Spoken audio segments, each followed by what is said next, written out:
تو اللہ کے دین کے خاطر، اللہ کو راضی رکھنے کے لیے اپنے اولاد کی قربانی بھی دینی پڑ سکتی ہے۔ تو ہر قسم کی قربانی کے لیے ایک امت مسلمہ کے ہر فرد کو تیار رہنا چاہیے۔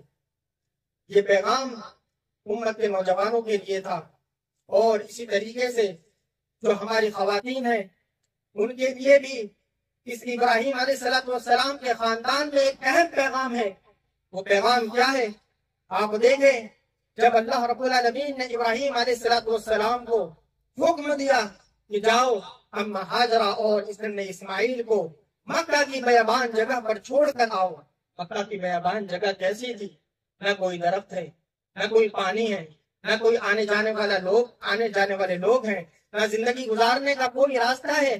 ایسی جگہ پر جا کر ابراہیم علیہ السلام اپنے بیوی اور بچے کو چھوڑ کر آتے ہیں، چھوڑتے ہیں، چھوڑنے کے بعد لوٹنا شروع کر دیتے ہیں۔ صحیح بخاری کی روایت ہے، عبداللہ ابن عباس رضی اللہ تعالیٰ عنہ بیان فرماتے ہیں کہ ابراہیم علیہ السلام بنا کچھ کہے اما ہاجرہ کو چھوڑ کر نکلتے چلے جاتے ہیں۔ اما ہاجرہ پوچھتی ہیں، اے ابراہیم کہاں جا رہے ہو؟ ایک مرتبہ نہیں، دو مرتبہ نہیں، تین مرتبہ ابراہیم علیہ السلام سے سوال کرتی ہیں کہ ابراہیم تم ہمیں چھوڑ کر کہاں جا رہے ہو؟ اس علاقے میں، جس علاقے میں کوئی 2 منٹ ٹھہرنا پسند نہ کرے، جس علاقے میں کوئی مسافر رکنا پسند نہ کرے، اس علاقے میں تم ہمیں بے سہارا اور بے مددگار تم چھوڑ کر جا رہے ہو، تم کہاں جا رہے ہو؟ ابراہیم علیہ السلام خاموش رہتے ہیں۔ آخر میں اما ہاجرہ کہتی ہیں، اللہ امرک بہذا، کیا اللہ رب العالمین نے اس کا حکم دیا ہے؟ ابراہیم علیہ السلام کہتے ہیں کہ ہاں اللہ رب العالمین نے اس کا حکم دیا ہے۔ اس کے بعد اما ہاجرہ کا جواب تھا، اس جواب کو امت مسلمہ کے خواتین دل کے کانوں سے سنیں کہ اما ہاجرہ نے کیا جواب دیا۔ اما ہاجرہ نے جواب دیا کہ تب تو اللہ رب العالمین ہمیں ہلاک و برباد نہیں کرے گا، تب تو اللہ رب العالمین ہمیں ضائع اور برباد نہیں ہونے دے گا۔ یہ آپ دیکھیں کہ اما ہاجرہ کے سامنے کون سی مصیبت تھی، کون سی پریشانی تھی۔ آپ دیکھیں کہ موت ان کے سامنے، نگاہوں کے سامنے تھی۔ زندگی گزارنے کا کوئی راستہ نہیں، پانی کا انتظام نہیں، درختوں کا انتظام نہیں، آنے جانے والے انس و جن کا انتظام نہیں۔ اس کے باوجود بھی رب کا جب فیصلہ آیا کہ اے ابراہیم تم اپنے بیوی بچوں کو یہاں پر چھوڑو، بیوی کا کردار دیکھیں، عورت کا کردار دیکھیں کہ اللہ رب العالمین کے فیصلے کے آنے کے بعد انہوں نے کیا کہا کہ جب رب کا فیصلہ ہے وہی میرا سہارا ہے، وہی میری مدد کرے گا، اور اس کے علاوہ کوئی مدد نہیں کرنے والا ہے۔ اللہ رب العالمین ہمیں کبھی بھی ہلاک و برباد نہیں ہونے دے گا۔ میرے بھائیوں، یہ نوجوانوں کے لیے بھی اور ماں اور بہنوں کے لیے بھی ایک بہت بڑا اس خاندان نے پیغام دیا ہے رہتی دنیا تک کہ جو حکم بھی اللہ رب العالمین کا آ جائے، رسول اللہ صلی اللہ علیہ وسلم کا آ جائے، اس کے بعد سرے غم تسلیم ہو جانا چاہیے اور نہ چو کرنا چاہیے، نہ چاہ کرنا چاہیے۔ اس کا بدلہ اللہ رب العالمین ایسا عطا کرتا ہے کہ آپ دیکھیں اما ہاجرہ ایسی بستی میں رکی جہاں پر 2 منٹ کوئی ٹھہرنا گوارا نہ کرے۔ آج دیکھیں پوری امت کا دل اس طرف لگا چلا جاتا ہے، جس جگہ پر نہ پانی کا انتظام، نہ رہنے کا انتظام، نہ کھانے کا انتظام، آج دنیا کی 5 اسٹار سے فیسلٹی آج وہاں پر موجود ہے۔ یہ اما ہاجرہ کی قربانیوں کا نتیجہ ہے۔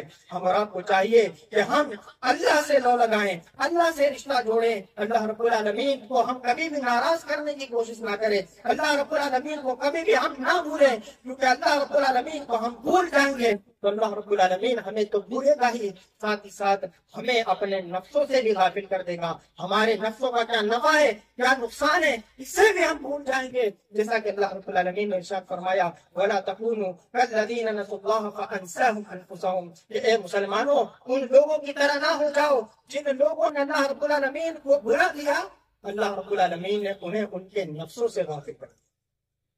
میرے بھائیو، اللہ رب العالمین سے رشتہ جوڑنے کی ضرورت ہے۔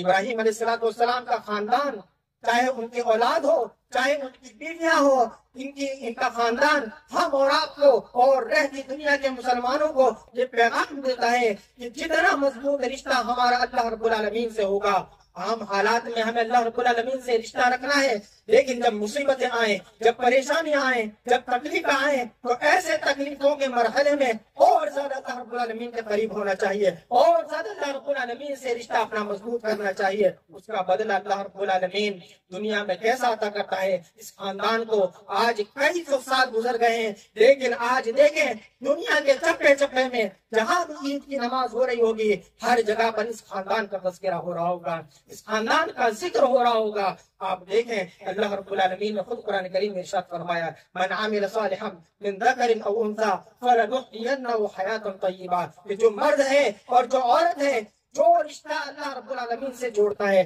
جو اللہ رب العالمین سے اپنا تعلق مضبوط کرتا ہے، فَلَنُحْيِيَنَّهُ حَيَاةً طَيِّبَةً، اللہ رب العالمین اس کی زندگی دنیا میں بہترین بنا دیتا ہے۔ آپ دیکھیں شروعات میں بہت سی تکلیفیں آئیں، بہت سی پریشانیاں آئیں، گھر سے نکالے گئے، لوگوں نے دھتکارا، لوگوں میں آگ میں ڈالنے کی کوشش کی۔ اللہ رب العالمین نے اما ہاجرہ اور اسماعیل کو بھی کئی آزمائش میں مبتلا کیا، لیکن اس کے بعد اللہ رب العالمین نے جو مقام و مرتبہ عطا کیا ہے، ہم اور آپ اپنے نگاہوں کے سامنے دیکھ رہے ہیں۔ اللہ اکبر لا الہ الا اللہ، اللہ اکبر وللہ الحمد۔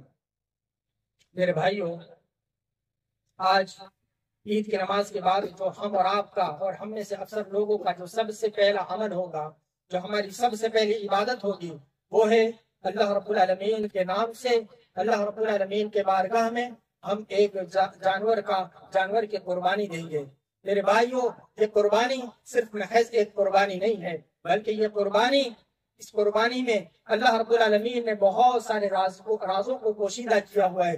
اللہ رب العالمین کا جو مطلوب ہے، جو مقصود ہے، وہ یہ نہیں ہے کہ آپ ایک تھوڑے سے مال سے جانور خرید لیں اور اس کی قربانی کر دیں، بلکہ اس قربانی سے پہلے اللہ رب العالمین نے جو ہم سے مانگا ہے، وہ کیا مانگا ہے؟ اللہ رب العالمین نے ہم سے اپنے نفسوں کی قربانی مانگی ہے اور اپنے خواہشات کی قربانی مانگی ہے۔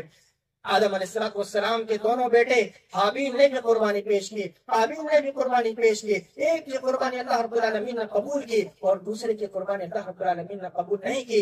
وجہ کیا بتلائی؟ انما یتقبل اللہ من المتقین، کہ اللہ رب العالمین متقیوں کی قربانی قبول کرتا ہے۔ متقی کون ہے؟ متقی کون ہے؟ متقی وہ ہے جو اپنی خواہشات کی قربانی کرتے ہیں، جو اپنے نفسوں کی قربانی دیتے ہیں، جو دین کی راہ میں اپنے وقت کی قربانی دیتے ہیں، اپنے مال کی قربانی دیتے ہیں، اپنے اہل اولاد کی قربانی دیتے ہیں۔ متقی وہ لوگ ہیں تو میرے بھائیوں، جانور کے ذبح کرنے سے پہلے اپنے جو بدعمالیاں ہیں ان کی قربانیاں پیش کریں۔ اللہ رب العالمین کے یہاں آپ کا خون نہیں پہنچتا، آپ کے جانور کا گوشت نہیں پہنچتا، بلکہ آپ کا تقویٰ پہنچتا ہے، اور تقویٰ اسی وقت ایک انسان کی زندگی میں آتا ہے جب وہ اپنے خواہشات کو قربان کرتا ہے۔ اللہ رب العالمین نے فرمایا، لن ینال اللہ لحومها ولا دماؤها ولکن ینالہ التقوی منکم، کہ اللہ رب العالمین کے یہاں نہ تمہارا خون پہنچتا ہے، نہ تمہارا گوشت پہنچتا ہے، بلکہ اللہ رب العالمین کے یہاں تمہارے دلوں کا تقوی پہنچتا ہے۔ جتنا تقوی آپ کے دلوں میں ہوگا، اتنی ہی زیادہ اللہ رب العالمین آپ کی اس عبادت کو قبول فرمائے گا۔ اللہ اکبر لا الہ الا اللہ، واللہ اکبر وللہ الحمد۔ سامعین حضرات کرام، آج ہم قربانی کریں گے۔ قربانی کی کچھ ہدایات اللہ کے نبی صلی اللہ علیہ وسلم نے ہم اور آپ کو دی ہے۔ میرے حبیب صلی اللہ علیہ وسلم نے ارشاد فرمایا، ان اللہ كتب الاحسان على كل شيء فاذا قتلتم فاحسنوا القتل واذا ذبحتم فاحسنوا الذبح، کہ جب اللہ رب العالمین نے ہر معاملے میں تم پر احسان کو واجب قرار دیا ہے، جب تم ذبح کرو تو اچھے انداز میں ذبح کرو، یعنی اپنی چھریوں کو تیز کر لو۔ ایک جانور کے سامنے دوسرے جانور کو ذبح نہ کرو۔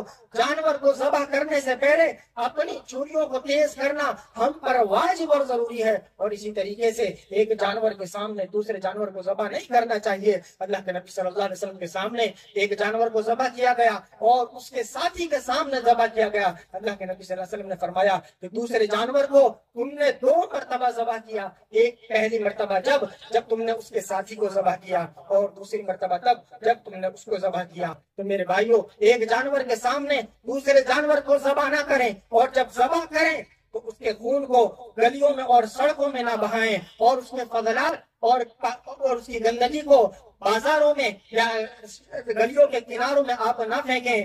یہ چیزیں آپ کے تقوی میں کمی پیدا کرتی ہے، اور یہ چیزیں آپ کی عبادت کو قابل قبول ہونے نہیں دے گی۔ اللہ رب العالمین ایسے عبادتوں کو پسند نہیں کرتا جن عبادتوں کو کر کر لوگوں کو نقصان پہنچایا جائے، لوگوں کو تکلیف دی جائے۔ مسلمان تو وہ ہے المسلم من سلم المسلمون من لسانه ويده، کہ مسلمان وہ ہے جس کے ہاتھ سے اور جس کے زبان سے دوسرا مسلمان محفوظ رہے۔ یہ ہاتھ اور زبان یہ تو پاک چیز ہے، ہم ناپاک چیز کے ذریعے مسلمانوں کو لوگوں کو تکلیف دیتے ہیں کہ ہم راستوں پر چھوڑ دیتے ہیں اس کی گندگیاں، اس کے خون کو ہم راستوں پر بہاتے ہیں، اور آنے جانے والے لوگوں کو سب کو تکلیف ہوتی ہے۔ ایسی عبادت اللہ رب العالمین کو پسند نہیں ہے۔ اللہ رب العالمین، اللہ کے نبی صلی اللہ علیہ وسلم نے ارشاد فرمایا احب الناس الی اللہ انفعهم للناس، یہ لوگوں کے یہاں، لوگوں کے نزدیک، لوگوں میں اللہ رب العالمین کے نزدیک سب سے محبوب شخص وہ ہے جو لوگوں کو نفع پہنچانے والا ہو۔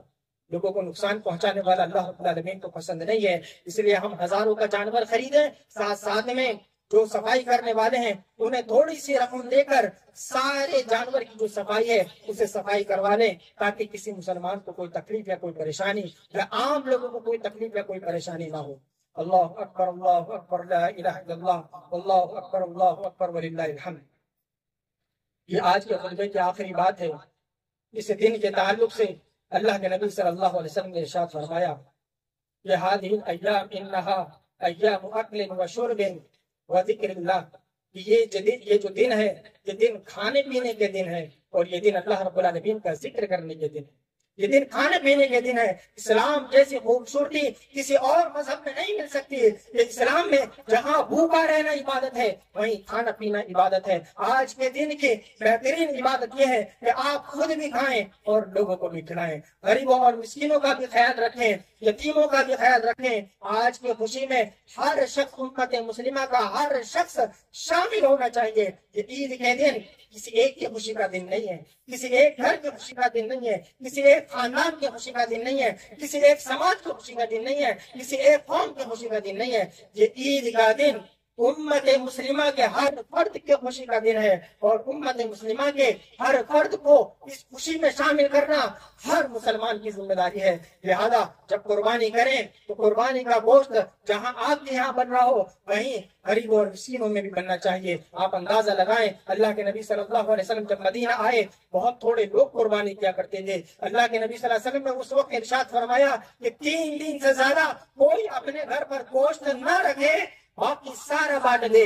اللہ کے نبی صلی اللہ علیہ وسلم نے تھوڑے سالوں کے بعد دیکھا کہ مسلمانوں میں بہت سارے لوگ قربانی کرنے لگے ہیں۔ اس کے بعد اللہ کے نبی صلی اللہ علیہ وسلم نے اجازت دے دی کہ 3 دن کے بعد بھی اب آپ اپنے کھانے کو جمع کر سکتے ہیں۔ کہ میرے بھائیوں، اس بات سے اندازہ لگائیے کہ اللہ کے نبی صلی اللہ علیہ وسلم آج کے دن کی خوشی میں ہر شخص کو شامل کرنا چاہتے تھے، اور یہ ایک بہترین انسان کی نشانی ہوتی ہے۔ اللہ کے نبی صلی اللہ علیہ وسلم نے کیا فرمایا؟ احب الاعمال الی اللہ، احب الاعمال الی اللہ سرور تدخلہ علی مسلم، کہ اللہ رب العالمین کے نزدیک بہترین عمل وہ ہے، بہترین اور پسندیدہ عمل وہ ہے کہ کسی مسلمان کو خوشی دینا، کسی مسلمان کو خوش کر دینا۔ اور اسی طریقے سے آگے فرمایا کہ کسی مسلمان کی تکلیف کو دور کرنا، کسی مسلمان کے قرض کو دور کرنا، کسی مسلمان کی بھوک کو مٹانا، یہ اللہ رب العالمین کے نزدیک بہترین اعمال میں سے آتے ہیں۔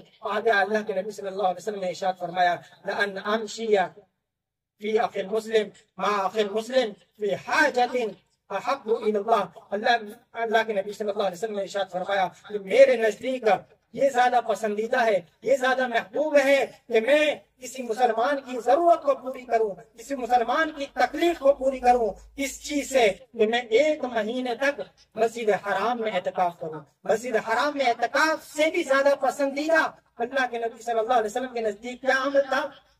وہ عمل تھا کہ مسلمان کی تکلیف کو دور کرنا، مسلمان کی ضرورتوں کو پورا کرنا، مسلمان کے قدم سے قدم ملانا۔ میرے بھائیوں، ہم اور آپ کو اس دن، اس خوشی کے دن میں جہاں ہمیں خوشیاں اپنے گھروں میں پیدا کرنی چاہیے وہیں خوشیاں کو بانٹنا چاہیے۔ خوب کھائیں، خود بھی کھائیں، اپنے رشتہ داروں کو کھلائیں، اور دنیا میں پائی جانے والی الگ الگ ڈشیں جتنی بھی ہوتی ہے ہر طرح کی ڈشوں کو تیار کر کر اپنے رشتہ داروں کو بلائیں، اپنے جاننے پہچاننے والوں کو بلائیں، اپنے قریبی لوگوں کو بلائیں، فقراء اور مساکین کو بلائیں، اور جو حاجت مند ہیں ان کو اپنے دسترخوان میں جگہ دیں۔ ہر شخص کو آج کے دن کی خوشی میں شامل کرنا ہر مسلمان کی اہم ذمہ داری ہے۔ اللہ رب العالمین سے دعا ہے کہ اللہ رب العالمین اس دن کو ہمیں ویسے ہی گزارنے کی توفیق عطا فرمائے جیسے اللہ کے نبی صلی اللہ علیہ وسلم گزارا کرتے تھے، جیسے صحابہ رضوان اللہ اجمعین گزارا کرتے تھے، جیسے تابعین اور تابعین گزارا کرتے تھے۔ اللہ رب العالمین اس دن کی عبادتوں کو اللہ رب العالمین ہماری قبول فرمائے، ہماری نمازوں کو قبول فرمائے، ہمارے صدقات و خیرات کو قبول فرمائے، ہماری ہونے والی قربانی کو قبول فرمائے۔ اللہ رب العالمین جو حج کے لیے گئے ہیں اللہ رب العالمین ان کے حج کے ارکان کی ادائیگی آسانی کے ساتھ اللہ رب العالمین مکمل انہیں ادا کرنے کی توفیق عطا فرما، ان کے حج کو قبول فرما۔ اللہ رب العالمین جو پریشان حال ہے ان کی پریشانیوں کو دور فرما، جو قرض میں ڈوبے ہوئے ان کی قرض کی ادائیگی کا ایک راستہ مہیا فرما، جو بیمار ہیں انہیں شفا کاملہ عاجلہ نافعہ عطا فرما۔ اللہ رب العالمین امت مسلمہ کے مردوں کے گناہوں کو معاف فرما، امت مسلمہ کے عورتوں کے گناہوں کو معاف فرما۔